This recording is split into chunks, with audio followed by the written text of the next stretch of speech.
Start হয়ে গেছে। রাফিন start. Hello everyone, Assalamu alaikum and good evening. Here I am Tausif Mustasin Rafin from Team Tetra. We are also back with another episode of Football in Professional Form. Today we have another host Ashfaqul Mushfiq Bhaiya, and this Tetra is doing the youth development work in the diversity places. So I am welcoming Ashfaqul Mushfiq Bhaiya and to introduce the other guest. Okay, thank you Rafin and thank you Tetra আমাকে আজকে আবার invite করার জন্য। এবং আমরা বল খেলার থেকে যারা দেখতেছেন, বল খেলা লকডাউনের যারা অডিয়েন্স আছে তাদেরকে বলবো যে আমরা লকডাউনের সময় আমরা বিভিন্ন ফুটবলারদের সাথে আমরা পডকাস্ট ইন্টারভিউ করতেছি, লাইভ সেশন করতেছি এন্ড অল দ্যাট। তো প্রত্যেকবারের মতো আজকেও আমাদের সাথে তিনজন স্পেশাল গেস্ট আছেন। তিনজনের মধ্যে দুইজন এখন আমাদের সাথে উপস্থিত আছেন, আরেকজন কিছুক্ষণের মধ্যেই চলে আসবেন। তো প্রথমে যিনি আমাদের সাথে আছেন তিনি হচ্ছে আমাদের সবার পছন্দের গোলকিপার, বংশধরা কিংসের এবং বাংলাদেশ ন্যাশনাল টিমের হয়ে তিনি খেলতেছেন, আনিসুর রহমান জিকো ভাই। তারই সাথে বল খেলার লকডাউনের প্রথম এপিসোডে আমাদের সাথে যে গেস্ট এসেছিল নর্থ সাউথের captain, north south university football টিমের ক্যাপ্টেন রশিদুল করিম রেয়ান। সো জিকো ভাই এন্ড রেয়ান ভাই, welcome to our show. Thank you very much for joining. Thank you so much, Mushfiq, for the privilege. Masud ভাই চলে আসছে আমাদের সাথে। মাসুদ ভাই কি আমাদেরকে শুনতেছেন? জি ভাইয়া শোনা যাচ্ছে। জি ভাইয়া শোনা যাচ্ছে। জি ভাইয়া আমরা আপনাকে শুনতে পাচ্ছি। এখন আমরাও আপনাকে শুনতেছি, ফাইনালি আপনাকে শুনতেছি। যাই হোক, আপনাকে ইন্ট্রোডিউস করাই দিই। আপনি আমাদের সাথে আছে মাসুদ উদ্দিন ভাইয়া। মাসুদ উদ্দিন ভাইয়া আপনি হচ্ছেন আরামবাগের হয়ে খেলতেছেন, at the same time North south University টিমের হয়ে খেলতেছেন। আপনাদের তিনজনকে ওয়ান্স অ্যাগেন ওয়েলকাম। সো আর যারা দেখতেছেন আমাদের ভিউয়ার্স, তাদেরকে বলবো যে keep your comments coming in. আমরা আপনাদের সবার কমেন্ট নেওয়ার চেষ্টা করব কিছুক্ষণ পর থেকেই। এবং আমাদের অনুষ্ঠান 3টা সেশনে ভাগ করা হয়েছে। সেটা হচ্ছে প্রথমে কিছু প্রশ্নোত্তর পর্ব থাকবে, এরপর আমরা একটা র্যাপিড ফায়ার সেশন নিব, তারপর আমরা আপনাদের কমেন্ট নেওয়া শুরু করব। So without any further edu আমরা আমাদের আজকের এপিসোড শুরু করে দেই। রাফিন ওভার টু ইউ। ভাইয়া আজকে থেকে তো প্রায় 120 দিন হয়ে গিয়েছে করোনার মধ্যে সবাই আক্রান্ত। সো আপনাদের বাসার সবাই কেমন আছে এবং আপনারা ভাইয়া এই মোমেন্টের মধ্যে ভাইয়া কিরকম আছেন এই ব্যাপারে একটু জানতে চাচ্ছিলাম আপনাদের কাছে। আর জিকো ভাইয়াকে দিয়ে ফার্স্টে স্টার্ট করতে চাচ্ছিলাম। হ্যাঁ, আলহামদুলিল্লাহ এখন পর্যন্ত আমার ফ্যামিলির সবাই ভালো আছে। আর আমাদের কক্সবাজারের অবস্থা এখন তেমন ভালো না। করোনা রোগী দিন দিন বেড়ে চলতেছে। তো এখন নিজেই এখন বাসায় থাকি সবসময়। বাসার মধ্যে থেকে ট্রাই করতেছি যতটুকু সম্ভব নিজের ফিটনেস ধরে রাখার জন্য। তো এখনো জানি না কখন লিগ স্টার্ট হবে, বাট একটা ফিফা থেকে আমাদের ইনফরমেশন দিছে যারা ন্যাশনাল টিমের প্লেয়ার আছে বা এফসি কাপের খেলা সামনে আছে, এটা মনে হয় অক্টোবরে একটা সম্ভাব্য ডেট দিছে। তো এটাতে শুরু হওয়ার সম্ভাবনা আছে আর কি। তো এটার জন্য আমাদের অনেক ট্রেনিং করার জন্য আমাদের হেড কোচ জেমিডে আছে, অস্কার ব্রোজন, আমাদের বসুন্ধরা কিংসের। তো ওরা সবসময় আমাদের শিডিউলটা দিয়ে দিচ্ছে, তা ওই শিডিউল অনুযায়ী আমরা এখন ট্রেনিং করার চেষ্টা করতেছি। তো আল্লাহর রহমতে এখন পর্যন্ত সবকিছুই ভালোই।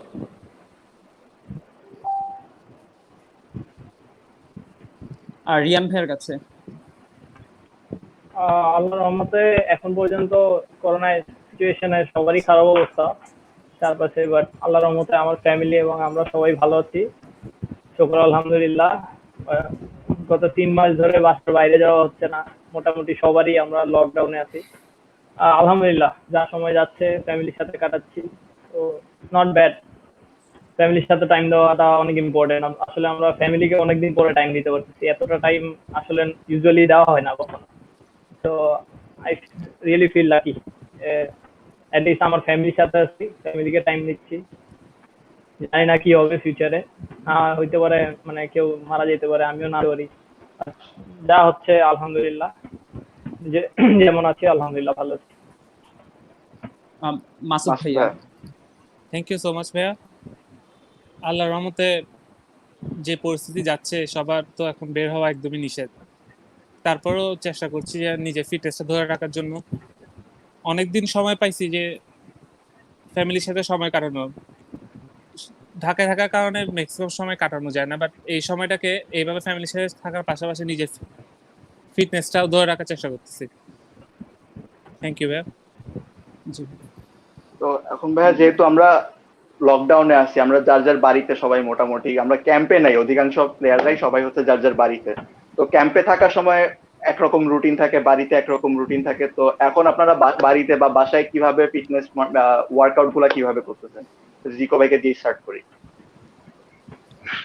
ওই একটু আগে বলছি ফিটনেসের ব্যাপারে, যেটা আমরা অলরেডি 3 মাসেরও বেশি হয়ে গেছে আমরা কোনো খেলার মধ্যে নেই। তো সেক্ষেত্রে আমাদের একটা ফিটনেসের ঘাটতিটা অনেক। আপনি যতই ট্রেনিং করেন না কেন, যদি ম্যাচ না খেলেন তাহলে ফিটনেসটা ধরে রাখা অনেক কঠিন হয়ে যায় আমাদের জন্য। তো এখন আমরা ট্রাই করতেছি নিজেদের অন্তত 60 থেকে 70 ভাগ ফিটনেস ধরে রাখার জন্য। আমাদের কোচিং স্টাফ, ন্যাশনাল টিমের আর আমাদের ক্লাবের সবসময় ওরা আমাদের কেয়ার করতেছে, আমরা কখন কি করতেছি, আমরা কি রাইট ফুড খাচ্ছি, রাইট ট্রেনিং করতেছি, এগুলো বাসার মধ্যে থেকেও যতটুকু সম্ভব ট্রেনিং করা, যে যে ধরনের দরকার ওইগুলাই বলতেছে। আর আমাদের বাইরে হওয়ার সুযোগ পাইলে বাইরে রানিং করতেছি প্রত্যেকদিন। তো ওভারঅল সব কিছু মিলে আল্লাহর রহমতে এখন ফিটনেসটা আমার মোটামুটি ভালোই আছে। সামনে যেহেতু আমাদের অনেক বিগ ম্যাচ আছে, ওয়ার্ল্ড কাপ কোয়ালিফাই ম্যাচ আছে, তারপর আমাদের এফসি কাপ বসুন্ধরা কিংসে। তো সেক্ষেত্রে আমার এখন নিজেকে আরো তৈরি রাখা আমি মনে করি আরো দরকার। তো আমি ট্রাই করতেছি আর কি কোচিং স্টাফদের আমাদের এই ফিটনেস গুলা মেনটেন করার জন্য ওদের শিডিউল গুলা দেখে দেখে। রিয়ান সেক্ষেত্রে ভাইয়া, মাসুদ ভাইয়া কিভাবে মেনটেন করতেছেন? আমি ভাইয়া এমন ভাবে সিস্টেম করছি যে আমার বাসার মধ্যে মনে করেন ইকুইপমেন্টস কিছু রাখছি যেগুলো আমাকে খুব হেল্প করতেছে। তাছাড়া আমি ভালোভাবে প্রোটেকশন দিয়ে বাইরে রানিং করার চেষ্টা করতেছি, কারণ আমি এই সময়টাকে একদম বেস্ট ইউজ করতে যাচ্ছি, যেটা আমার পরবর্তী সময়ের জন্য খুবই ভালো হবে। সবসময় বাসা থেকে বসে থেকে অনেক দিন ছিলাম, তারপরও মানে ফেড আপ হয়ে যাচ্ছি, কিছু তো করার নাই, একটু একটু বের তো হতেই হবে, সেটা চিন্তা করে নিজের ফিটনেসটাও ধরে রাখার চেষ্টা করতেছি। তাই আর রেয়ান তো হচ্ছে যে একটা ইনজুরি থেকে ব্যাক করতেছে অলরেডি, তোমার এসিএল এর অনেক দিন ধরে ইনজুরিতে ছিল, তো এখন যেহেতু ফিটনেস মোটামুটি হ্যাঁ, আগের মতো আমার ব্যাক একটা করতেছে, সেক্ষেত্রে তো আমি ওনাদের মতো অবভিয়াসলি আমি ওনাদের মতো প্রফেশনাল না, আমার ফিটনেস লেভেলটাও মানে গোলসটাও ওনাদের মতো হবে না definite, but I love football, I love playing football. তো মানে নিজের ফিটনেসটা একটু ধরে রাখার চেষ্টা করছি যে যখনই মাঠে নামি যাতে নেক্সট কোনো ইনজুরি না হয় বা প্রপারলি খেলতে পারি। তো ওই জন্য প্রত্যেক দিন বা 2 দিনে একদিন ট্রেনিং করার চেষ্টা করতেছি। তো যতটুকু বাইরে না যে ঘরে থেকে সম্ভব, মানে একটা রুম আলাদা করেছি যেখানে শুধু এক্সারসাইজ, আমি এবং আমার ভাই আর কি। তো আমরা বলতে গেলে উনিও একটু আমার বড় ভাই, উনিও একটু ফিটনেস ফ্রিক। তো আমরা দুইজনই মানে time to time regular exercise গুলা করার চেষ্টা করি, যে নিজের ফিটনেসটা ধরে রাখার চেষ্টা করি। তো এই তো। নেক্সট কোয়েশ্চেন রাফিন করো। ভাইয়া, আমরা দেখতে পারি যে বাংলাদেশের মধ্যে বেশিরভাগ মানুষই হচ্ছে ক্রিকেট প্রেমী, ঠিক আছে? ইভেন হচ্ছে মানে 2000 এর পরে যত অবস্থা দেখা যাচ্ছে যে মোর দেন হচ্ছে 70% মানুষই হচ্ছে ক্রিকেটের প্রতি বেশি ঝোঁক। কিন্তু আপনাদের হচ্ছে কিভাবে ফুটবলের প্রতি হচ্ছে এত হলো, কে আপনাদেরকে হচ্ছে এটার প্রতি ঝোঁক বাড়িয়েছে এবং হচ্ছে আপনাদের আইডলকে, ভাই এই ব্যাপারে একটু জানাতে চাচ্ছিলাম। যখন শুরু করছি তখন আপনাদের আইডল কাকে আইডল আইডল বলতে স্পেশালি কি জিকো ভাই তো অ্যাজ ফুটবলের কিপার? আইডল?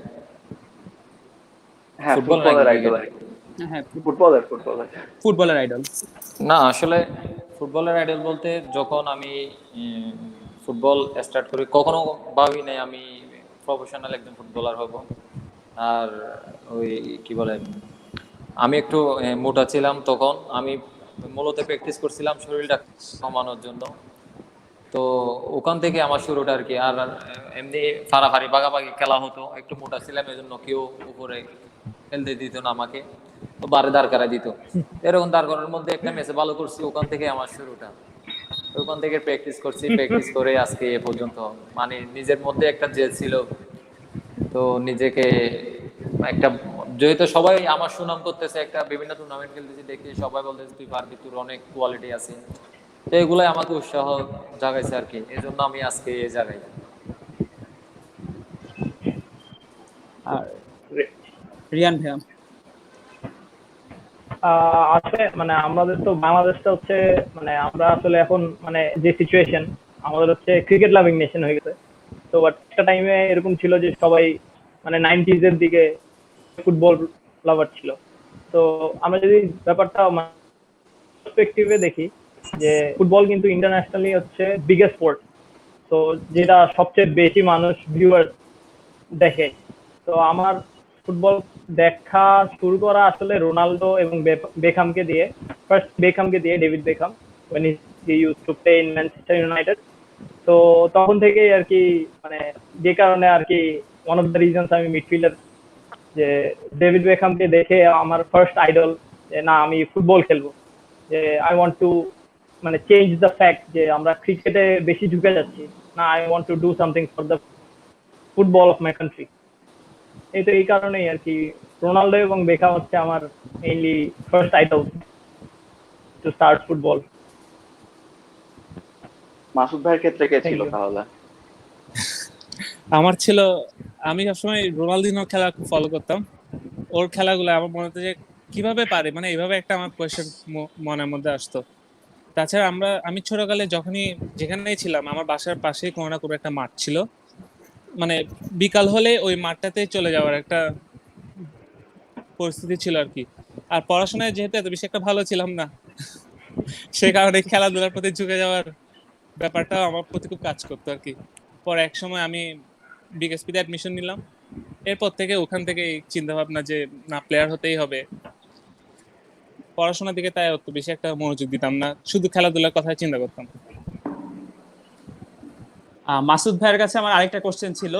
মাসুদ ভাইয়া, নর্থ সাউথ জি। ইউনিভার্সিটি প্লাস হচ্ছে আপনি যে আরামবাগে খেলছেন, সো এই জি। দুই জায়গার হচ্ছে একসাথে ভাইয়া খেলার হচ্ছে একটু অভিজ্ঞতা যদি ভাইয়া শেয়ার করতেন, কোন জায়গায় কি রকম অভিজ্ঞতা আপনি আর গ্রহণ করেছেন, কিভাবে একটু যদি ব্যালেন্স বলেন। করতেছেন, মেইনটেইন করতেছেন। করতেছেন দুইটা একসাথে?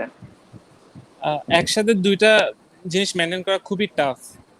কখনো প্র্যাকটিস মানে নর্থ সাউথে কোনো প্র্যাকটিস হলে লিগের প্র্যাকটিসের জন্য আসা যায় না, কারণ সকালে প্র্যাকটিস হলে যে প্র্যাকটিসটা হতো ওটা এত এত কষ্ট হতো যে পরে ইউনিভার্সিটির যে একটা প্র্যাকটিস করবো সেটা আর মানে পরিস্থিতি থাকতো না।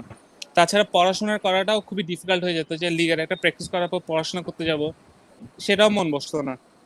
তারপরও চেষ্টা করতাম যে কোনো টুর্নামেন্ট হলে কোনো না কোনোভাবে প্র্যাকটিসটা যদি লিগের প্র্যাকটিসটা যদি বাদ দিয়ে যদি খেলা অ্যাটলিস্ট খেলাটা যায় তাহলে হয়তো খুব ভালো থাকতো। কিন্তু লিগের সাথে আর ইউনিভার্সিটি টিমের সাথে খেলাটা মানে খুবই এনজয় করতাম। হয়তো লিগে হয়তো সবাই প্রফেশনালি খেলে, আর এখানে সবাই পড়াশোনার পাশাপাশি খুব ভালো খেলার চেষ্টা করে। ব্যাপারটা কিন্তু চিন্তা করলে খুবই সুন্দর, যে পড়াশোনার পাশাপাশি মানে খেলার একটা খুবই আগ্রহ, মানে ব্যাপারটা। আর এই তো এইভাবেই একটা পরিস্থিতি থাকতো আর কি। তো পরের কোয়েশ্চেনটা অবশ্য জিকো ভাইয়ের কাছে ছিল। জিকো ভাইয়া হয়তো মানে নেটওয়ার্কের সমস্যার কারণে জি। তো ইয়া হয়ে গেছে। আচ্ছা, সমস্যা নেই, সে ব্যাক করলে তারপর আমরা তাকে আবার কোয়েশ্চেনটা করবো না। পরে যেটা কোয়েশ্চেন আমি রেয়ানের কাছে করব, এটা রাফিন তুমিই করো রেয়ানের কাছে কোয়েশ্চেনটা। ভাইয়া, আমরা হচ্ছে দেখতে পাচ্ছি যে ভাইয়া কি ব্যাক করেছে আমাদের সাথে? না, জিকো ভাই ব্যাক করলে আমি তাকে আবার কোয়েশ্চেন ভাইয়া, আমরা করব। রেয়ানকে করব। ভাইয়া আমরা যেটা দেখতে পাচ্ছি সেটা হচ্ছে যে বাংলাদেশের মধ্যে হচ্ছে যখন আমরা খেলতে যখন যাই তখন হচ্ছে বাবা মারা বলে যে ফুটবলের কোনো ভবিষ্যৎ নাই, হ্যালো ফুটবল খেলে কি করবি তোরা। সো সেই ক্ষেত্রে আপনি যদি আমাদেরকে বলতেন যে আপনারা কিভাবে আপনাদের প্যারেন্টসকে হচ্ছে মানিয়ে এরকম ফুটবল খেলার মধ্যে আপনারা এসেছেন এবং হচ্ছে আপনাদের হচ্ছে সবকিছু বিল্ড আপ করেছেন, এটার ব্যাপারে যদি একটু আমাদেরকে বলতেন। আসলে ওই যে আমি যেটা একটু আগে বললাম যে আমার দেশটা হয়ে গেছে ক্রিকেট লাভিং নেশন। তো এখনো যখন মানে আমার মোটামুটি ফ্যামিলি সবাই জানে আমি ফুটবল খেলি, তো সবার একটাই কোশ্চেন যে মানে তুমি কেন ফুটবল কেন খেলো, মানে ফুটবলে তো তো মানে তুমি ক্রিকেট খেলো। আমাকে অনেকবার বলা হয়েছে, ছোটবেলা থেকে ক্রিকেটও খেলতাম, তো ক্রিকেটও মোটামুটি খেলি। তো ওই জন্য মানে ফ্যামিলি ট্রাই করছে যে যাতে আমি মানে আমাকে কনভিন্স করে যে যাতে আমি ক্রিকেটের দিকে একটু ঝুঁকি। বাট ওই যে লাভ ফর দ্য গেম, মানে একবার যখন লাভ ঢুকে যায় ফুটবলের প্রতি, আপনি যখন একটা জিনিস বেশি ভালোবাসেন ওইটা পাইতেই হয়। তো আমারও ব্যাপারটা এরকম ছিল। এবার মানে আমি সবসময় বলি it's my first love football. তো ওই কারণেই আর কি তখন লাভ কোনো বাধা মানে না।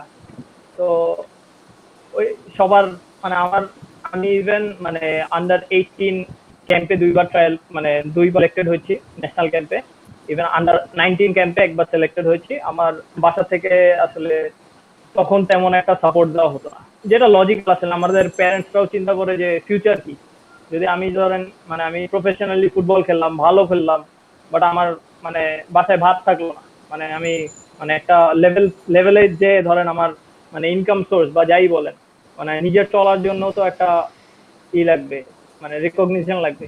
তো ওইটাই যদি না আসে ফুটবল থেকে, তো এটা নিয়ে কনসার্ন ছিল সবাই। তো যেই কারণে আর কি ফুটবলে সবাই সবসময় বাধা দিয়েছে, বাট স্টিল সবসময় ম্যানেজ করার চেষ্টা করি সবাইকে। তো এখন তারা সন্তুষ্ট মোটামুটি, তাও এখন অনেক সাপোর্ট দেয়। তো এটার জন্য অনেক থ্যাঙ্কফুল ফ্যামিলি কাছে। নেক্সট কোশ্চেন মুশফিক ভাইয়ের কাছে। সেখান থেকে হচ্ছে যে কোশ্চেনটা জিকো ভাইয়ের জন্য ছিল। জিকো ভাই এখন কি শুনতে পাচ্ছেন আমাদেরকে? হ্যাঁ হ্যাঁ ভাই, শুনতে পাচ্ছি। আচ্ছা, তো জিকো ভাইয়ের কাছে কোশ্চেনটা ছিল গোলকিপার রিলেটেড আর কি। আপনি যখন আপনার শুরুর কথাটা বলতেছিলেন যে ফার্স্টের দিকে আমি মোটা ছিলাম, আমাকে উপরে থাকতে দিত না, আমাকে বারের নিচে দাঁড়া করে দিত। আমার ক্ষেত্রে ভাই প্রথম আমি যখন ক্লাস 6 না 7 এ শুরু করছিলাম, আমার ক্ষেত্রে মোটামুটি সেমই ছিল ব্যাপারটা। উপরে দৌড়াইতে পারতাম না, কিন্তু মোটামুটি ডাইভ দিতে পারতাম দুই একটা ডানে বামে, ওই বারের নিচে দাঁড়া করাই দিতে। তো যাই হোক ভাই, আপনার কাছে যেটা কোয়েশ্চেন হচ্ছে যে মনে করেন আপনি তো বসুন্ধরাতে খেলতেছেন, ন্যাশনাল টিমে খেলতেছেন অনেকদিন ধরে। তো কোনো ম্যাচ যেতে আপনি ফার্স্ট কিপার থাকেন, কোনো ম্যাচ যেতে আপনি হয়তো সেকেন্ড কিপার বা রিজার্ভে থাকেন। এখন গোলকিপারদের ক্ষেত্রে যেটা দেখা যায় যে হ্যাঁ, আউটফিল্ড প্লেয়ার হইলে ওরা সাধারণত সাব হয়, গোলকিপার কিন্তু 90 মিনিটের মধ্যে মানে ইনজুরি ছাড়া সাধারণত বা পেনাল্টি শুট আউট ছাড়া সাব হওয়ার সম্ভাবনা থাকে না। তো সেক্ষেত্রে ভাই ধরেন কোনো একটা ইম্পর্টেন্ট ম্যাচ হয়তো আপনার খেলার ইচ্ছা ছিল স্টার্টিং 11-এ, কিন্তু আপনি দেখা গেছে যে রিজার্ভে আছেন বা পুরো ম্যাচ আপনাকে বসে থেকে দেখতে হইতেছে। ওই টাইমে আপনার মানে গোলকিপারের সাইকোলজিটা কিরকম কাজ করে যে যেদিন আপনি রিজার্ভে আছেন?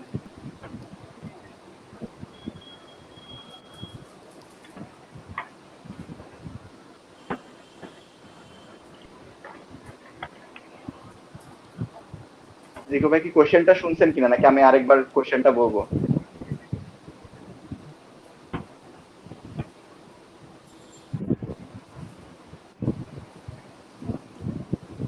ঠিক আছে, তোমার কানেকশনে একটু প্রবলেম হচ্ছে। জি সম্ভবত।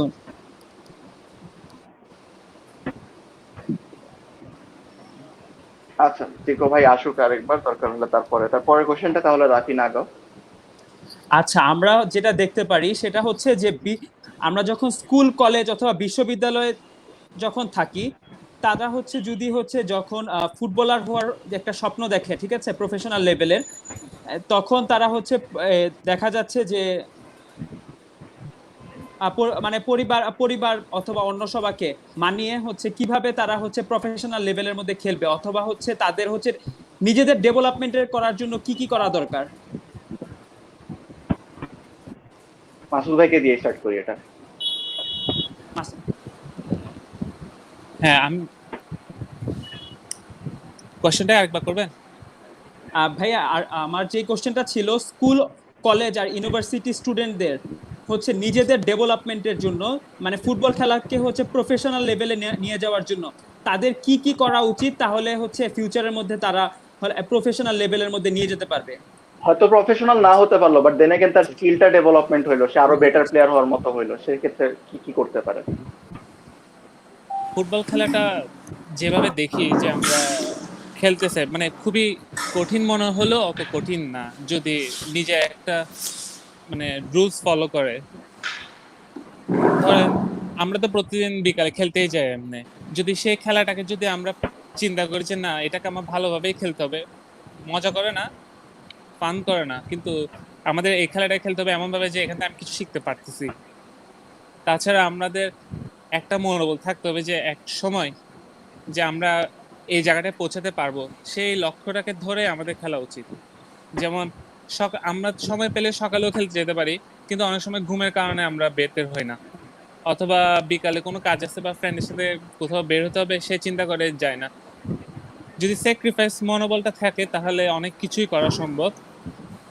মেন ফ্যাক্টরটা হলো স্যাক্রিফাইসটা যদি না থাকে নিজ থেকে, যে আমি আমার ফ্যামিলি আজকে কোথাও বেড়াতে যাচ্ছে, আমি যাব না, আমার এই কাজটা আজকে করা দরকার, এরকম যদি স্যাক্রিফাইস মাইন্ডেড হয় তাহলে সবকিছুই পসিবল। আর ফুটবল খেলা তো অত কঠিন না, মানুষ মানে লাথি মারলে ফুটবল খেলা যায়, আর একটু ব্রেন খাটালে সুন্দর করে কোনো কিছু খেলতে পারবে। জিকো ভাই ইজ ব্যাক।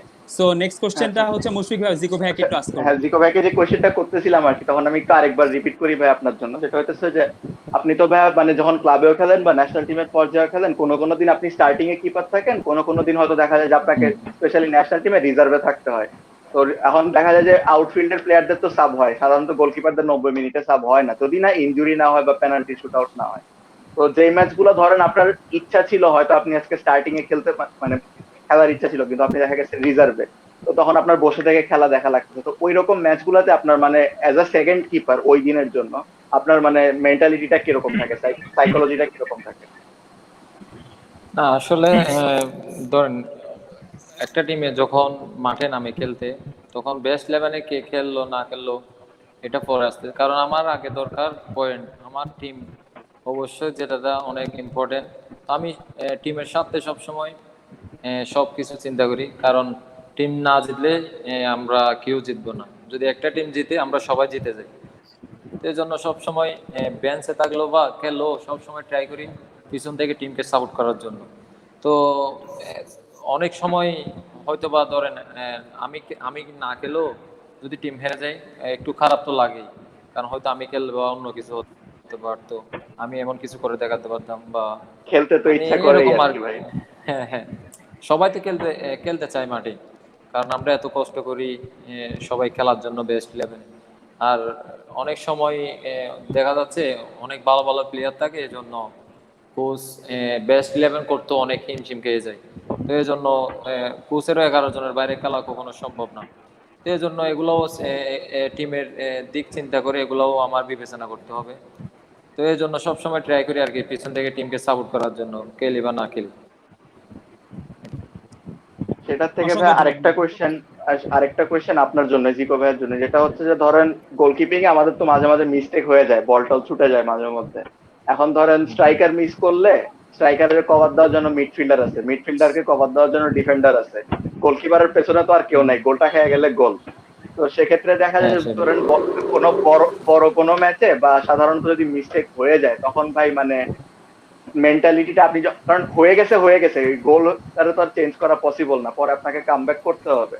তো তখন ভাই আপনার নিজের থেকে সাইকোলজিটা বা মেন্টাল ইয়াটা কিরকম থাকে, আর আপনার টিমমেটরা আপনাকে কিভাবে সাপোর্ট করে এরকম সিচুয়েশন গুলাতে? আসলে দেখেন, আমরা যেহেতু গোলকিপার খেলি, আমাদের 90 মিনিটে কিন্তু মনোযোগটা ধরে রাখতে হয়।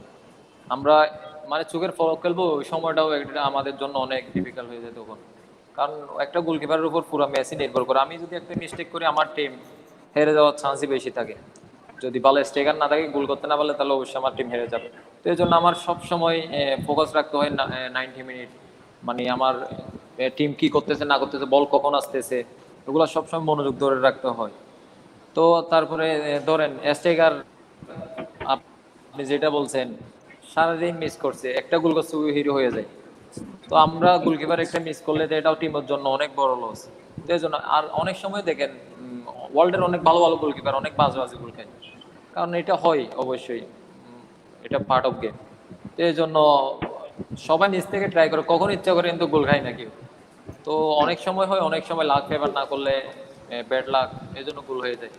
আর যেটা বললেন গোল খাইলে টিমমেটরা কি করে, আসলে কখনো ওইভাবে কখনো কেউ রিয়েক্ট করে না, সবাই উৎসাহ দেয়, কারণ একটা গোল খেলছি সমস্যা নেই, নেক্সট টাইম হবে।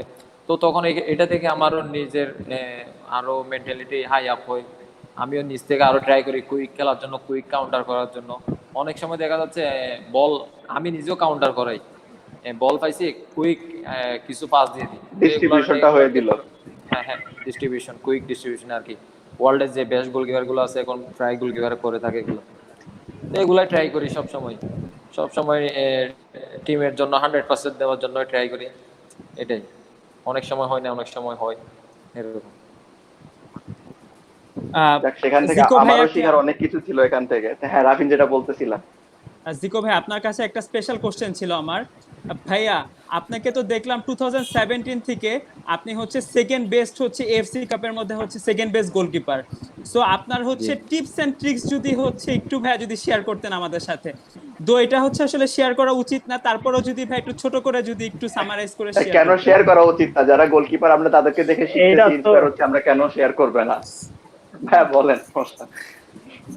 না আসলে দেখেন, আমি এর আগে এত বড় ইন্টারন্যাশনাল লেভেলে বা এফসি কাপের কোনো ম্যাচ খেলি নেই একদম সিনিয়র লেভেলে।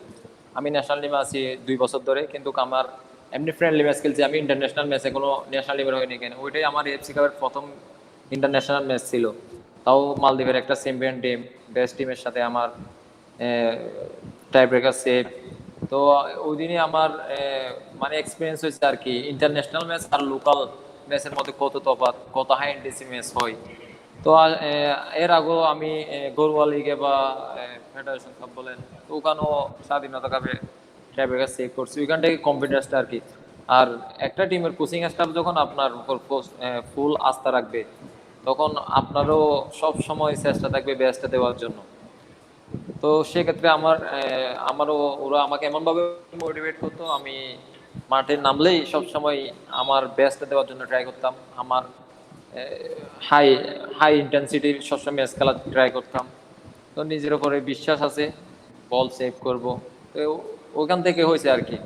তো এফসি কাপের বেস্ট গোলকিপার হয়েছি আল্লাহর আমাদের সবার দোয়ায়। তো আমি ভবিষ্যতে আরো একটা ভালো স্থানে যেতে চাই, সবাই দোয়া করবেন এটার জন্য। ইনশাল্লাহ। ইনশাল্লাহ। ইনশাআল্লাহ। ভাইয়া আরেকটা কোশ্চেন এখানে থেকে ছিল আমার। ভাইয়া যখন জোড়া যখন দুইটা গোল যখন মানে পেনাল্টি শট যখন আপনি যখন সেভ দিয়েছিলেন, তখন আপনার মানে তখন আপনি কিরকম ইমোশনাল হয়ে গিয়েছিলেন ভাইয়া, যখন আপনি দুইটা পেনাল্টি শট যখন সেভ দিয়েছিলেন? আসলে ভাই দেখেন, একটা যখন বড় বিগ ম্যাচ খেলেন, আমরা হয়তো বা টিভিতে খেলাগুলো বসে এমনি খুব নর্মালি দেখি, কিন্তু সবাই যখন বড় বড় টিমের সাথে বা চ্যাম্পিয়ন্স লিগের খেলা বলেন, বার্সেলোনা রিয়াল মাদ্রিদের খেলা, ওরা যখন মাঠে থাকে ওরা কত প্রেসারে থাকে ওরাই জানে। কারণ ডার্বি ম্যাচগুলা বা বিগ ম্যাচগুলো আসলে অনেক টাফ। মানে ধরেন আমি হঠাৎ দুইটা পেনাল্টি হয়ে গেছে খেলার মধ্যে, যদি সেকেন্ড গোলটাও করে দিত তাহলে খেলায় কিন্তু রেজাল্ট অন্যরকম হতে পারতো ওই দিন আমাদের। তো তারপরেও প্রথম আমার বিশ্বাস ছিল, আত্মবিশ্বাস। আমি মনে হচ্ছে প্রথমে আলী আশফাক যে ছিল আমাদের সাউথ এশিয়ার বেস্ট যে স্ট্রাইকার মালদ্বীপের, তো ও মারবে মনে করছিলাম প্রথমে পেনাল্টিটা। তারপরে আলী আশফাক নিজেই ওকে মেসি বলে ডাকে আর কি, মালদ্বীপের যে আমাকে পেনাল্টিতে ধরাই দিছিল। তো ওকে মারতে দিছে, মারতে দেওয়ার পরে আমারও কনফিডেন্স ছিল, আলী আশফাক একটু বেশি ভালো মারে, তো আমারও কনফিডেন্স ছিল একটু নতুন। তো আমি আমার ফোকাসটা ধরে রাখি, ও কোন দিকে মারতে, ওর বডির ল্যাঙ্গুয়েজটা দেখেই আমি বলের ফোকাসটা রাখছি, ট্রাই করছি। তারপর আমার সেভ দুইটাই হয়েছে। তো আমার নিজেরও কনফিডেন্স, আসলে আপনার আত্মবিশ্বাস না থাকলে কখনো এগুলো পসিবল না। নিজের উপর বিশ্বাস রাখাটাই জরুরি আমি মনে করি।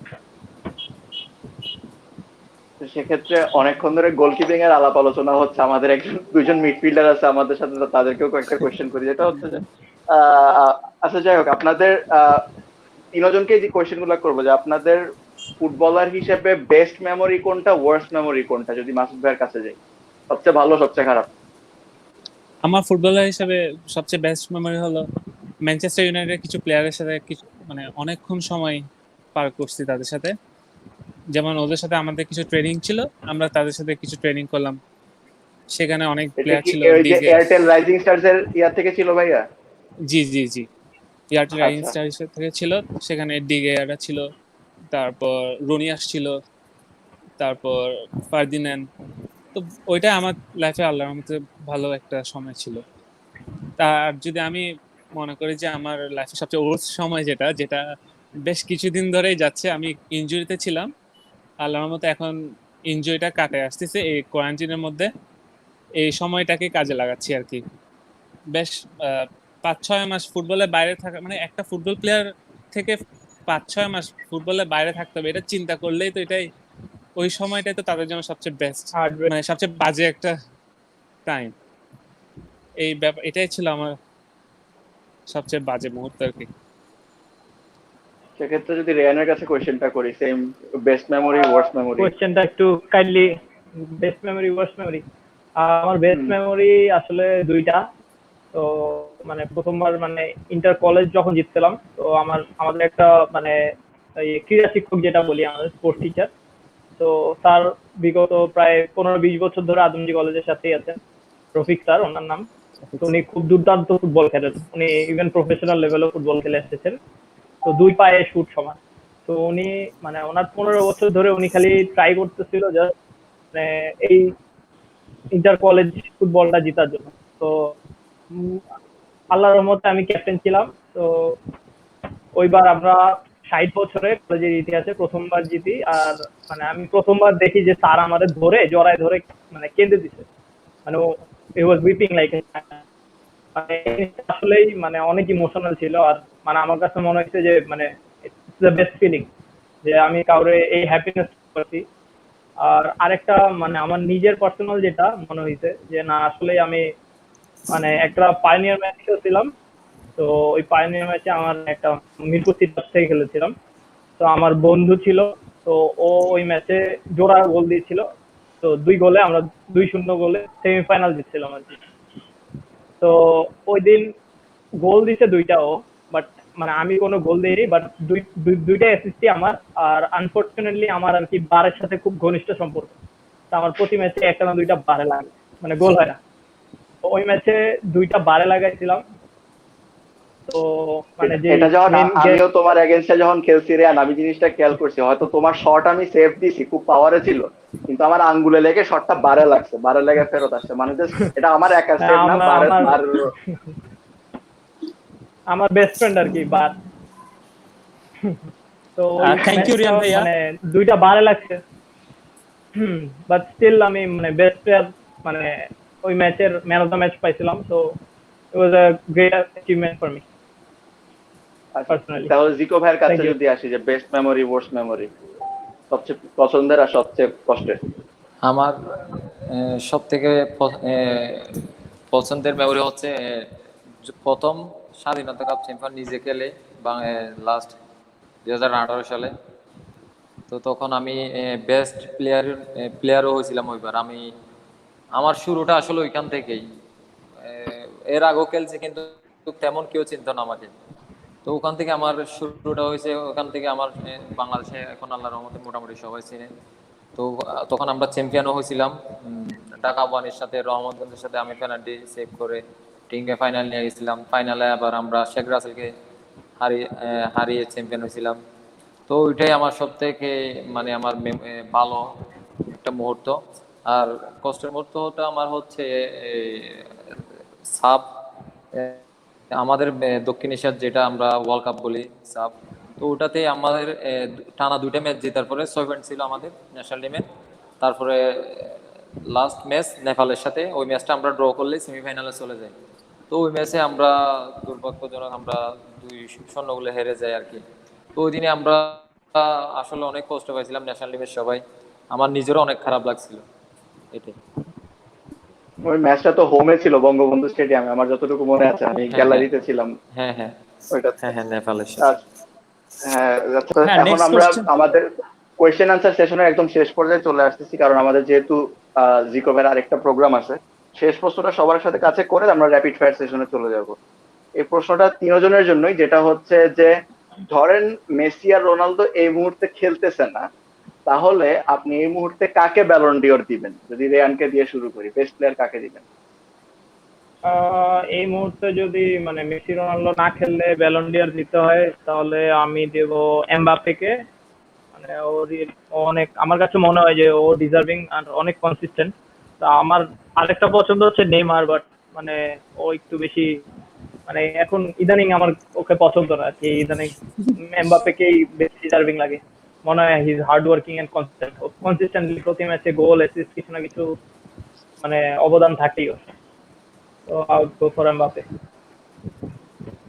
ওকে, মাসুদ ভাই কাকে দিবেন? আমি রিয়ানের সাথে একমত। আমিও এমবাপ্পেকেই দিতে চাই, কারণ সে অনেক হার্ড ওয়ার্কার, মানে খুব ভালো, মানে খেলার মধ্যে সে খুব ভালো একটা রোল প্লে করে। তাছাড়া আমি এই মুহূর্তে তাকে, ওকে ছাড়া কারো বেস্ট অল্টারনেটিভ দিচ্ছি না কারণ। জিকো ভাই একটা গোলকিপারকে দেন, গোলকিপারের ব্যালন ডিওর হয় না, অনেক দিন হয়েছে। হ্যাঁ নিঃসন্দেহে এখন এলিসন বেকার ডিজার্ভ করে এটা, নিঃসন্দেহে। কারণ ও লাস্ট দেখেন অনেকগুলা টুর্নামেন্ট, এবার ইংলিশ প্রিমিয়ার লিগ চ্যাম্পিয়ন হয়েছে, লাস্ট চ্যাম্পিয়ন লিগ চ্যাম্পিয়ন হয়েছে, তারপরে কোপা আমেরিকা চ্যাম্পিয়ন হয়েছে। সো এটা অবশ্যই এলিসন বেকারও ডিজার্ভ করে। সেটাই তো, এটা ছিল আমাদের কোয়েশ্চেন আনসার সেশনের শেষ কোয়েশ্চেন। তো উইথ দ্যাট বিং সেড, এখন আমরা র্যাপিড ফায়ার রাউন্ডে যাবো। এটা খুব মজা হবে। আমি আপনাদেরকে প্রথমে নিয়মটা একটু বলে দিই। সেটা হচ্ছে যে খুব তাড়াতাড়ি কোয়েশ্চেন করব, আপনাদেরকে কয়েকটা অপশন দিব, অপশনগুলো সিলেক্ট করতে এবং বলতে হবে কেন এটা চয়েস করছেন। তো সবার সুবিধার জন্য আমি একটা সিরিয়াল করে দেই। ফার্স্টে রেয়ানের কাছে যাব, তারপরে মাসুদ ভাইয়ের কাছে যাব, লাস্টে জিকো ভাইয়ের কাছে আসবো। এভাবে আমরা তিনজন এভাবে সিরিয়ালি অ্যান্সার দিব। ঠিক আছে? তো আমরা সবাই রেডি তাহলে র্যাপিড ফায়ার রাউন্ডের জন্য? হ্যাঁ, রেডি। ওকে, ঠিক আছে। তাহলে প্রথম কোশ্চেন, রেয়ান এটা জানো অলরেডি, বাট দেন এগেন, প্রথম কোশ্চেন, মেসি না ক্রিস্টিয়ানো রোনালদো? রেয়ান। ম্যাজিক্যাল, ওর মতো ড্রিবলিং স্কিল পৃথিবীতে আর কারো ছিল না, হবেও না। I believe that. Okay, Masud ভাই। Obviously Messi. ও থাকলে একটা ভরসা লাগে যে কিছু একটা হবেই হবে। ওকে, জিকো ভাই কাকে দিবেন? মেসি আর রোনালদোর মধ্যে কাকে নিবেন? মেসি পৃথিবীর বাহিরে, মেসিকে আমি গনি না। মেসি পৃথিবীর বাহিরে, রোনালদো বেস্ট। কারণ মেসিকে, ও আউটস্ট্যান্ডিং, মেসিটা ধরা যায় না, ওর মতো আর আসবো না কেউ। আচ্ছা, তারপরে যদি পরের কোশ্চেনটা হচ্ছে যে ওয়ার্ল্ড কাপ না চ্যাম্পিয়ন্স লিগ? রেয়ান। আমি তো এটা আগেই বলছি যে মানে ওয়ার্ল্ড কাপের ক্রেজটা বেশি, but I go for champions league obviously. মানে আমরা ফুটবল লাভার্স, আমরা মানে 4 বছর ওয়েট করব মানে শুধুমাত্র যে ভালো প্লেয়ারদের খেলা দেখার জন্য, ওয়ার্ল্ড ক্লাস প্লেয়ারদের খেলা দেখার জন্য। তো এটা আসলে মানে অনেক লম্বা টাইম হয়ে যায়। তো I would choose Champions League. Okay, Masud ভাই, চ্যাম্পিয়ন্স লিগ না ওয়ার্ল্ড কাপ? আমার কাছে তো অবশ্যই ওয়ার্ল্ড কাপ, কারণ প্লেয়ারদের একটা আনকন্ডিশনাল লাভ কাজ করে যে দেশের জন্য কিছু একটা করব। অবশ্যই এটা ওয়ার্ল্ড কাপ। ওকে, জিকো ভাই। হ্যাঁ, অবশ্যই ওয়ার্ল্ড কাপ। কারণ ওয়ার্ল্ড কাপ সবাই, পৃথিবীর যত মানুষ আছে, প্রায় মানুষই কিন্তু ওয়ার্ল্ড কাপের খেলাটা দেখে, হয়তো বা চ্যাম্পিয়ন লিগের মোটামুটি এরকম। ওয়ার্ল্ড কাপ অবশ্যই। আচ্ছা, তো পরের কোশ্চেনটা হচ্ছে যার যার পছন্দের ব্র্যান্ড নিয়ে। তো আমরা যদি টপ থেকে বটম, আমরা 3টা অপশন দিব, টপ থেকে বটম করতে হবে। নাইকি, অ্যাডিডাস, পুমা, 1 2 3 কে। Rayan. Adidas, Nike, Puma. Okay, Masud ভাই। Nike, Adidas, Puma. জিকো ভাই ফার্স্টে অ্যাডিডাস দিবে জানি, তারপর এডিডাস, নাইকি, পুমা। আচ্ছা, ঠিক আছে। এখন পরের যেটা কোয়েশ্চেন, এটা হচ্ছে পরের যেটা কোয়েশ্চেন সেটা শুধু জিকো ভাইয়ের জন্য আমি বলবো, যদি আপনার একটা গোলকিপার চয়েস করতে হবে, মানে আপনার একটা আপনি কোচ টিমের, আপনি স্টার্টিং 11 দিবেন, আপনি একটা গোলকিপার চয়েস করবেন। আপনার অপশন হচ্ছে আশরাফুল, রানা ভাই আর সোহেল ভাই। আপনি কাকে নেবেন? রানা ভাই। রানা ভাই। আচ্ছা, ঠিক আছে। তারপরে হচ্ছে মাসুদ ভাইয়ের জন্য যেটা কোয়েশ্চেন হচ্ছে সেটা হচ্ছে আরামবাগ অথবা নর্থ সাউথ, কোনটায় খেলবেন অথবা কোনটা বেটার? এটা আসলে জানা কথা, কারণ আরামবাগই হবে। কারণ আমি প্রফেশনাল লাইফের জন্যই মানে আমার সবটুকুই দেওয়ার চেষ্টা করি। তারপর অবশ্যই ইউনিভার্সিটি টিমটা আসবে। ওকে, সেক্ষেত্রে এখন তিনজনের কাছেই প্রশ্ন যে যদি বাংলাদেশের কোনো ফুটবলারকে, যারা এখন বর্তমানে খেলতেছে, তাদের যদি কাউকে ব্যালন ডিওর দিতে হয়, মানে এখন এর মধ্যে বেস্ট, তাহলে কাকে দিবেন? Rayan. I'll go for Jamal Bhuiyan, the sacrifices he made। তো ওইটা দেখে না মানে মানে ওর তো যথেষ্ট স্যাক্রিফাইস করছে, ইউরোপিয়ান ফুটবল বাদ দিয়ে সে আমাদের মানে ডোমেস্টিক লিগ খেলতেছে। তো এটা অনেক বড় একটা কথা। আর বাট আমার মনে হয় যে ইজ রিয়েলি ডিজার্ভিং, মানে অনেক ভালো খেলে। পার্সোনালি মনে হয় he is one of my idol okay, আমাদের মাসুদ ভাই। National asset. আমার কাছে একজন ডিফেন্ডার, ইয়াসিন ভাই। কারণ ওনার খেলা খুবই সুন্দর। যারা ওনার খেলা যারা দেখছে তারা কতটুকু বুঝতে যায় না, কিন্তু তার সাথে আমার 1 বছর খেলার সৌভাগ্য হয়েছে। কিন্তু খেলাটা থাকার পরে বুঝতে পারলাম যে উনি আসলেই কেন এত ভালো। ওকে, জিকো ভাই, তাহলে বাংলাদেশের জন্য ব্যালন ডিওর কাকে দিবেন তাহলে? ন্যাশনাল টিমের, ন্যাশনাল টিমের হোক, ক্লাবের হোক, যাদের সাথে খেলছেন, যেখানে খেলছেন, মানে আপনি, আপনার কাছে বাংলাদেশের সব প্লেয়ারদের মধ্যে কাকে আপনার বেস্ট মনে হয় বা ব্যালন ডিওর দেওয়া যায়? ভাইয়া নিজেকেই যাবে। অবশ্যই মতি মিয়া। আচ্ছা, তাহলে এখন শেষ অবিশ্বাস্য মতি কোয়েশ্চেন। মিয়া, অসাধারণ। মতিন ভাইয়ের খেলা ভাই মানে মানে যতগুলা ওনার গোল দেখছি বা রিপ্লে হাইলাইট দেখছি, আনরিয়াল ভাই, মানে কিছু গোল একদম পুরো ইউরোপিয়ান লেভেলের মতো লাগে আসলে হ্যাঁ, honestly। অসম্ভবকে সম্ভব করে দেয়, এমন এমন কিছু কাজ করে দেখি। আমি নিজে গোলকিপার থাকে, আমি দেখি সেটাই সবাই ভাই। সবাই গোল মানে করে। মানে একটা ব্যাপার আছে না যে কিছু গোল আপনার দেখে মনে হয় সেভ হবে, আপনি ওয়ান অন ওয়ানে থাকেন, লং শুটে নিক বা ফ্রি নিক, একটা কনফিডেন্স থাকে সেভ হয়ে যাবে। কিন্তু কিছু প্লেয়ার আছে না ভাই, যে মানে ঢুকে গেছে ডি বক্সের মধ্যে, কিন্তু গোল হবে কি হবে না একটা ওই যে ডাউট একটা থাকে। আই গেস মতিন ভাইয়ের ক্ষেত্রে আই গেস এরকমই যে হয়ে গেছে হয়তো কিছু একটা গোল টোল এরকম। হয়তো আপনি মানে এগ্রি করবেন আমার সাথে। হ্যাঁ হ্যাঁ। হয়তো তাহলে শেষ কোয়েশ্চেন সবার কাছে, যেটা হচ্ছে যে বাংলাদেশের সর্বকালের সর্বশ্রেষ্ঠ ফুটবলার কাকে মনে হয় মানে বাংলাদেশের ইতিহাসে? রিয়ান।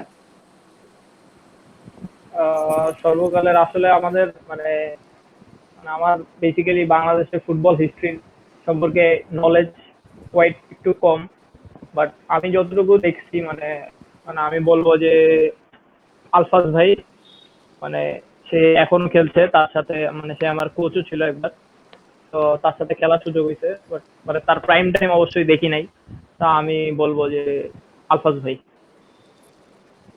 ওকে, মাসুদ ভাই কাকে দিবেন বাংলাদেশের সর্বকালের সর্বশ্রেষ্ঠ? আহ, আমি আসলে দিতে চাচ্ছি মুমিন মুন্না ভাইকে। কারণ ওনার খেলা হয়তো আমি দেখি নাই, কিন্তু এমন কোন মানুষ আমার দেখি না বড় যে ভাই favorite। ওনার কথা মানুষ তো আমার মুখ থেকে আমি শুনি নাই। মানে ওনার খেলার মানুষের মুখের বিবরণ শুনে বোঝা যায় যে উনি কেমন খেলে। এখনো তার অনেক নাম ডাক আছে। সেক্ষেত্রে তাহলে জিকো। জিকো ভাই কাকে দিচ্ছেন অল টাইম বেস্ট বাংলাদেশের? অবশ্যই আমিনুল ভাই। আমি আপনার সাথে বলতে নিছিলাম এই গোলকিপার। জিনিসটা, যাই হোক। হ্যাঁ, কারণ আমিনুল ভাই অবশ্যই ইউরোপে খেলা এটা ডিজার্ভ করে। যে মানের গোলকিপার, আসলে ও বাংলাদেশের জন্ম না হলে যদি ইউরোপে জন্ম হতো তাহলে অবিশ্বাস্য, এটা বলার বাহিরে। সেটাই। তো সেখান থেকে আমাদের র্যাপিড ফায়ার সেশনের শেষ প্রশ্ন হয়ে গেল। উইথ দ্যাট বিং সেড, এখন হচ্ছে আমাদের আমরা কমেন্ট নিব, কিছু কমেন্ট থেকে প্রশ্ন নিব আমাদের গেস্টদের জন্য। তো এই সেশনটা আমি রাফিনকে হ্যান্ড ওভার করে দিচ্ছি। Rafin, over to you. Comment section. আমরা কমেন্ট গুলো নেই, কমেন্টে যে কমেন্ট। প্রশ্নগুলো আসছে সেগুলো আমরা ডিসপ্লেতে আনি। হ্যাঁ, কমেন্ট আসতে আসতে আমি আরেকটা কোশ্চেন জিকো ভাইকে আস্ক করতে আচ্ছা, চলে আসছে চলে চাচ্ছিলাম। আসছে চলে আসছে। রিকো ভাইয়ের জিকো কাছেই ভাইয়ের কোয়েশ্চেন কাছে এই আসছে। প্রশ্ন, বাইরের লিগে খেলার স্বপ্ন আছে কিনা, আর দেশের স্থানীয় কোনো ফুটবলার পেনাল্টি সেভ বেশি হলো সমস্যার সম্মুখীন হন, উত্তর চাই। আসলে বাংলাদেশের যেহেতু ন্যাশনাল টিমে খেলি, লিগে খেলি, ভালো পারফর্ম করতেছি, অবশ্যই আমার স্বপ্ন আছে দেশের বাইরে খেলার, কিন্তু ভালো অফার থাকতে হবে। অলরেডি আমাকে 2-3টা এজেন্ট আমাকে নক দিছে বাইরের দেশে খেলার জন্য, কিন্তু আমি ইন্টারেস্ট না। কারণ দেখেন বসুন্ধরা কিংস যে ফেসিলিটি দিতেছে আমাদের, ধরতে গেলে বাইরের দেশে একটা প্রফেশনাল ক্লাব যে নিয়মে চলতেছে ওই নিয়মে চলতেছে। তো আমি যদি বা অন্য ক্লাবে হতাম তাহলে আমি চিন্তা ভাবনা করতাম আর কি। অলরেডি আমার ধরেন ভালো 2-1টা দেশ থেকে অফার আছে, কিন্তু সেটা বসুন্ধরা কিংসের মতো না। তো এই জন্য আমি এটার সাথে এগ্রি হচ্ছি না, আমি আরো একটু সময় নিতে যাচ্ছি। তো এটা আমি কয়েকজনকে শেয়ার করছি, ওনারা আমাকে বলছে একটু সময় নেওয়ার জন্য। তো সবকিছু ঠিকঠাক হলে আমি ইনশাল্লাহ ফিউচারে খেলবো দেশের বাইরে। ইনশাআল্লাহ। ইনশাল্লাহ। আমরা নেক্সট আরো কোশ্চেন, কমেন্ট নেই। রাশেদুল করিম রিয়ান ভাইয়া, স্বগত না মৃদুল, কে বেস্ট? আমরা জানি মানে মোটামুটি আমরা সবাই মৃদুলের খেলা কম বেশি দেখছি, মানে আমি বলবো হি ইজ দা মানে কারেন্ট বেস্ট আন্ডারগ্রাউন্ড প্লেয়ার। তো ওর মতো এরকম ম্যাজিক্যাল ফুট আসলে খুব কম হয়, মানে এরকম ফুটওয়ার্ক আলা, মানে তাও প্রফেশনাল লেভেল না। তো I would definitely choose full respect, I choose আর কি মৃদুল। সরি শওকত ভাই। এই কোয়েশ্চেন আমি একটু অ্যাড করি আর কি এটার অ্যান্সারের সাথে, যেটা হচ্ছে যে আমি মানে মৃদুল ভাইকেও ফেস করছি। সৌগাত ভাই হচ্ছে আমার স্কুলের সিনিয়র। তো তার সাথে আমার অনেক খেলা হ্যাঁ, হয়েছে একসাথে, আমি তার সাথে খেলে খেলে বড় হয়েছি, তার কাছে অনেক কিছু শিখছি আমি। তো তার কাছে হচ্ছে আমার খেলার এক্সপিরিয়েন্স। আবার মৃদুল ভাইয়ের এগেন্স্টে আমি 2টা ম্যাচ খেলছি, 2টা ম্যাচেই মানে আমার পুরো টিমকে সে নাচায় নুচায়, সে গোল দেয় নাই কিন্তু নাচায় টাচায় আমার ডিফেন্ডার চারাবেড়া করে দিয়ে থ্রু বল দিয়ে জাস্ট মানে স্ট্রাইকার এসে গোল দিয়ে দিচ্ছে এমন অবস্থা। তো আমি জানি না রেয়ানের জন্য, রেয়ান তো তাও মৃদুলকে চয়েস করলো, বাট আমার জন্য জিনিসটা খুবই ডিফিকাল্ট যে আমি শওকত ভাইকে নিব না মৃদুলকে নিব। যাই হোক, আমার পরের কোশ্চেন নেই, পরের কমেন্ট নেই। মেসি নাকি রোনালদো, কোনটা বেস্ট? রাশেদুল করিম, রিয়ান। ভাইয়া এটা কিন্তু একটু বেশি স্পেশাল। রেয়ান হ্যাঁ, রেয়ান একটু কাকে বেশি আনসার স্পেশাল, দিবা? আমি তো বেশি special. I go for Messi. Messi loyal তো, মেসি ডেফিনেটলি। আচ্ছা, পরের। Tahmidul Hasan, what is more important, good physique or good physique skill? করে গুড স্কিলস? এটা তিনজনকে আমরা জিজ্ঞেস করি। ফার্স্টে মাসুদ ভাইয়ের কাছে যাই, গুড ফিজিক অর গুড এটা skill? Is a very good friend of, যে কমেন্টটা করেছে সে অনেক মাসুদের অনেক ভালো একটা ফ্রেন্ড, তো মাসুদ দিয়ে শুরু করো। আমার কাছে গুড স্কিল, কারণ স্কিল ডেভেলপ করা এত ইজি না, অনেক প্র্যাকটিস করতে হয়। কিন্তু ফিজিক স্কিল ডেভেলপ হয়ে গেলে যে কোনো সময় ফিজিক ডেভেলপ করা পসিবল যদি ইচ্ছা থাকে, সে কারণে অবশ্যই গুড স্কিল।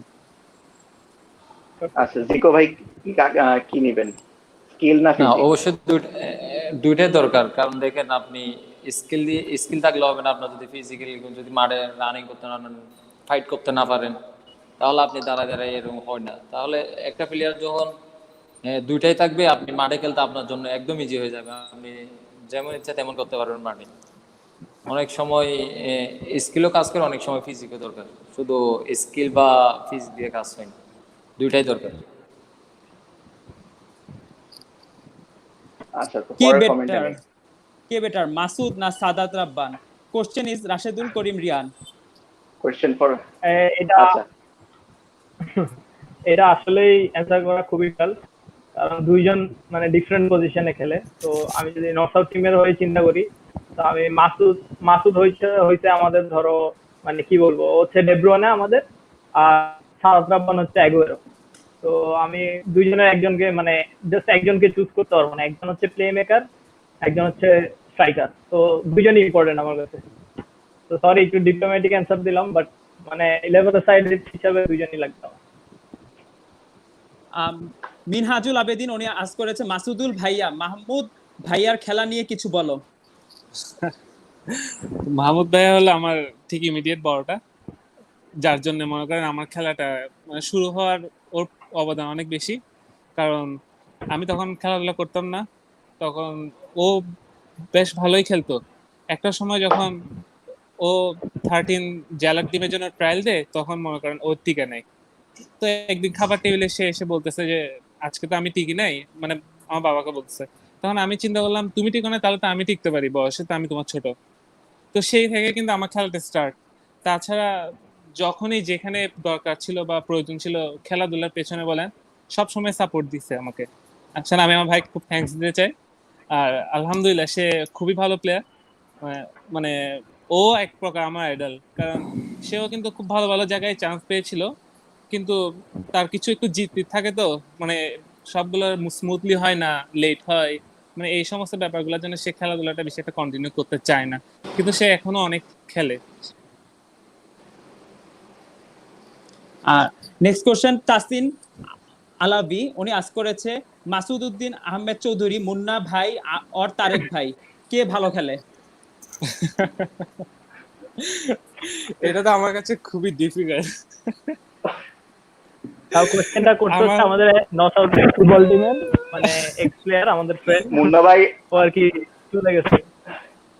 ভাই এই আচ্ছা প্রায় আচ্ছা, দুজনের সঙ্গে আমার সেরকম একটা ভাই ভাই গলা গলা সম্পর্ক, আমি ঝগড়া করতে চাই হ্যাঁ, না তাও তাদের দাও সাথে। অ্যান্সার দাও।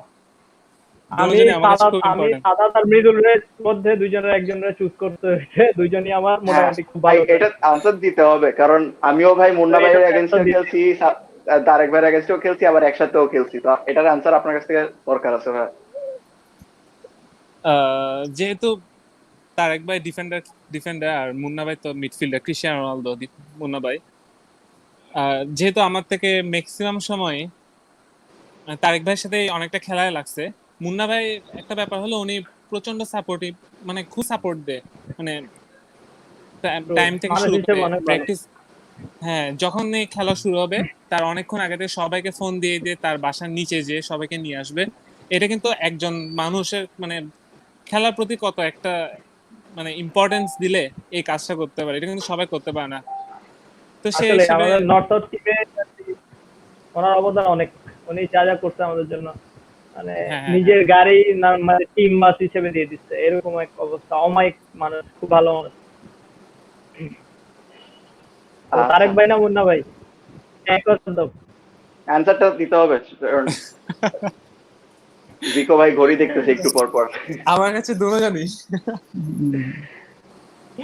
আচ্ছা ঠিক আছে, আই গেস আমাদের কমেন্ট সেকশনের থেকে নেওয়া শেষ। আমার শেষ শেষ। একটা প্রশ্ন জিকো ভাইয়ের কাছে, একটা মানে as a goalkeeper two goalkeeper একটা উপদেশ লাগবে তার কাছে আমার, তারপর আমরা মোটামুটি কনফিউশনে নিয়ে আসবো, কারণ জিকো ভাইয়ের আরেকটা প্রোগ্রাম আছে, শেষ করতে হবে। তো জিকো ভাই, আমার কাছে একটা পার্সোনাল প্রশ্ন আপনার কাছে, যেটা হচ্ছে যে গোলকিপিং এর ক্ষেত্রে হাইট কত, মানে হাইটের যে ব্যাপারটা, এটা সবাই বলে যে হাইট বেশ ম্যাটার করে বা এরকম ব্যাপার। আমাদের অনেক লম্বা কিপারও আছে, আবার হাইট কম্পারেটিভলি। তো আমার ক্ষেত্রেও ব্যক্তিগতভাবে আমি 5 ফুট 9, মাঝে প্রায় সময় আমি ফ্লাইটের বলগুলো মিস টিস করি। তো সেক্ষেত্রে যদি অ্যাজ আ শর্ট কিপার যদি স্কিল ডেভেলপমেন্টের ক্ষেত্রে কি করা যেতে পারে, বিশেষ করে এয়ার এর বলগুলা ক্রস টস ধরা, এটাতে আপনি আমাকে কি অ্যাডভাইস দিবেন?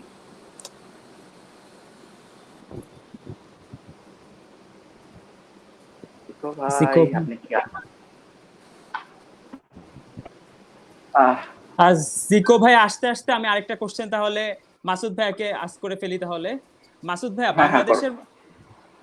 বাংলাদেশের মধ্যে কি কি চেঞ্জ আনলে আগামী 10 বছরের মধ্যে বাংলাদেশ হচ্ছে ওয়ার্ল্ড কাপের মধ্যে পারফর্ম করতে পারবে?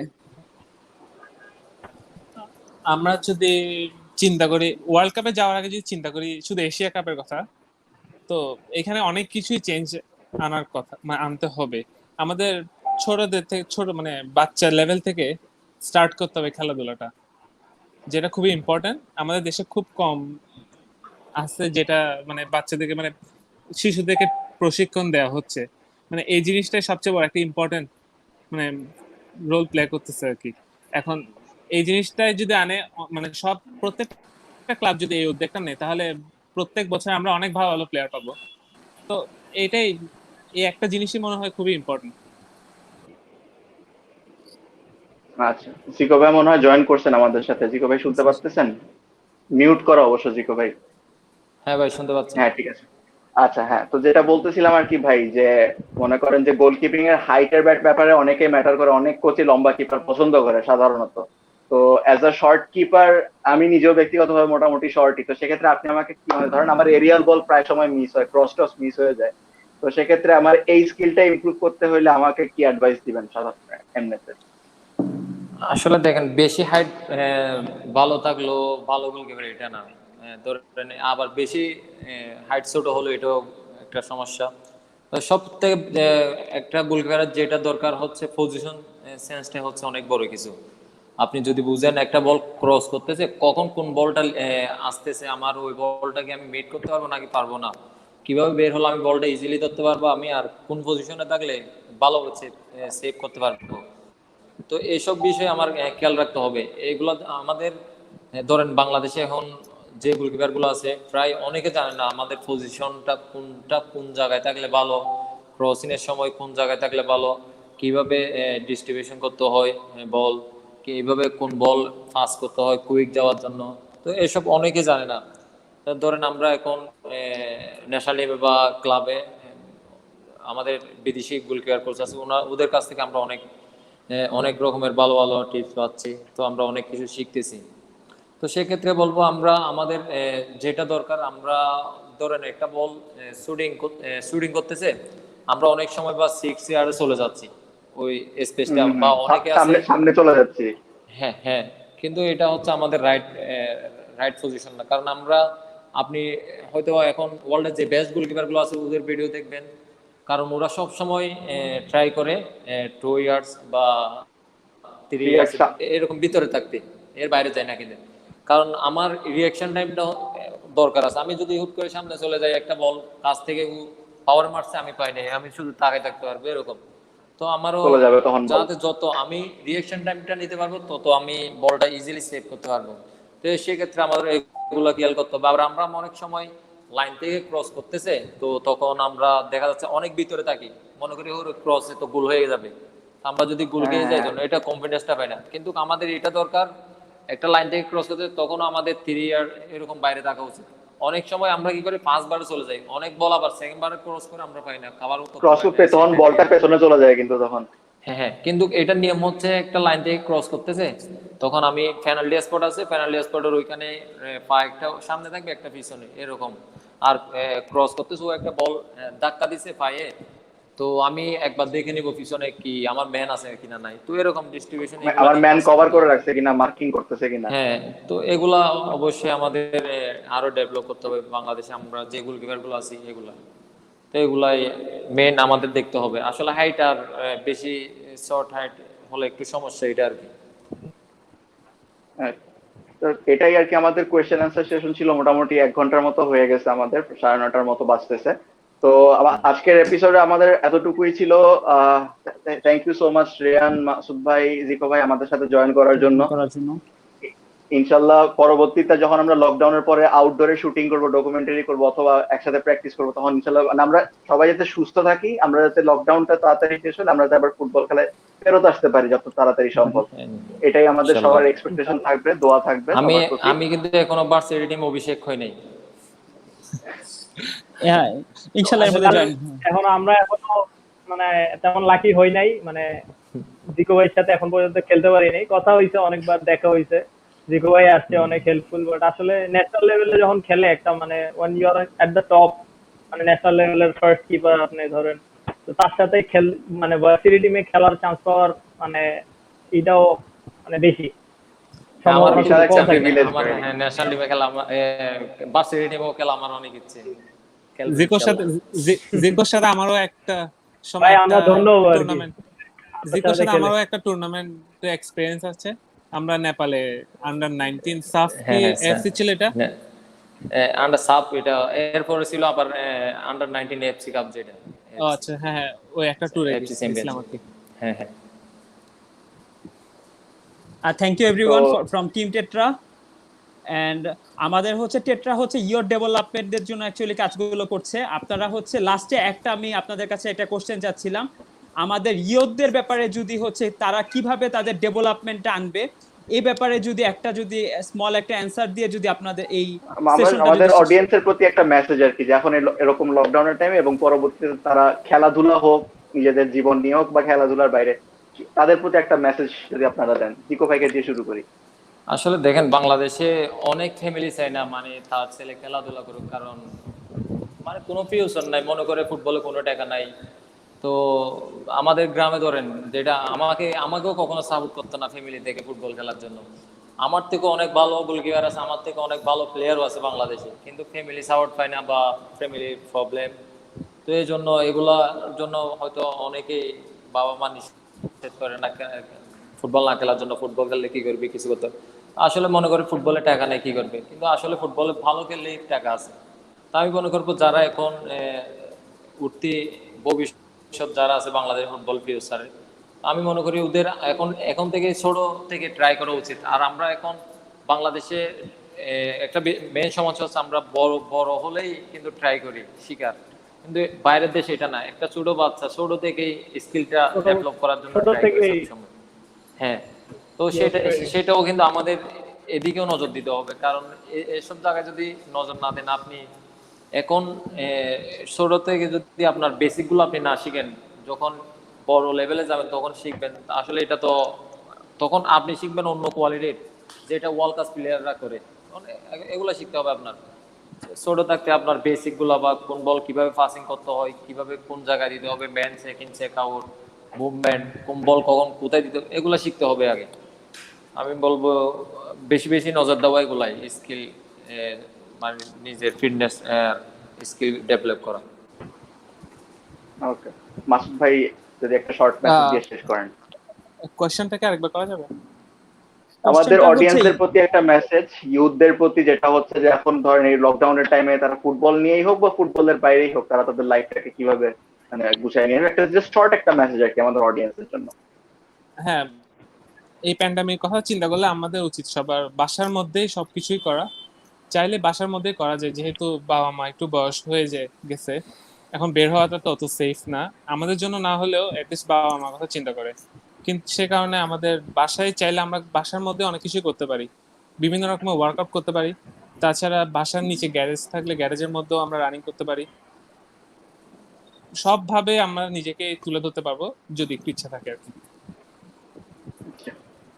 রেহান, আমরা কনফিউশনে আসি। আর যেটা মানে খুব ইজিলি দেখতে পারবে, যেটা হ্যাঁ, ইউটিউবে সার্চ করলে আপনারা খুব ইজিলি দেখে নিতে পারবেন একটা বাচ্চা বা কিভাবে স্কিলটা বা হোমওয়ার্ক কিভাবে করা হয়, এটা ইউটিউবে সার্চ দিলে আপনাদের জন্য আরো ইজি হয়ে যাবে, ওখান থেকে দেখে করতে পারবেন।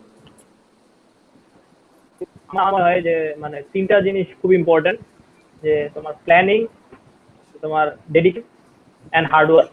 তো এই তিনটা জিনিস মানে আমরা এখন পারফেক্ট টাইমে আছি, যে মানে ফুল ফ্রি টাইম প্ল্যানিং করার জন্য একটা লম্বা টাইম আছে। তো যে যে ক্যারিয়ারই চেস করতে চায় না কেন, তো প্ল্যানিংটা পারফেক্টলি হইলে ওইটার প্রতি ডেডিকেশন দিয়ে যদি হার্ডওয়ার্ক করি, তাহলে আই বিলিভ সবকিছুই করা সম্ভব।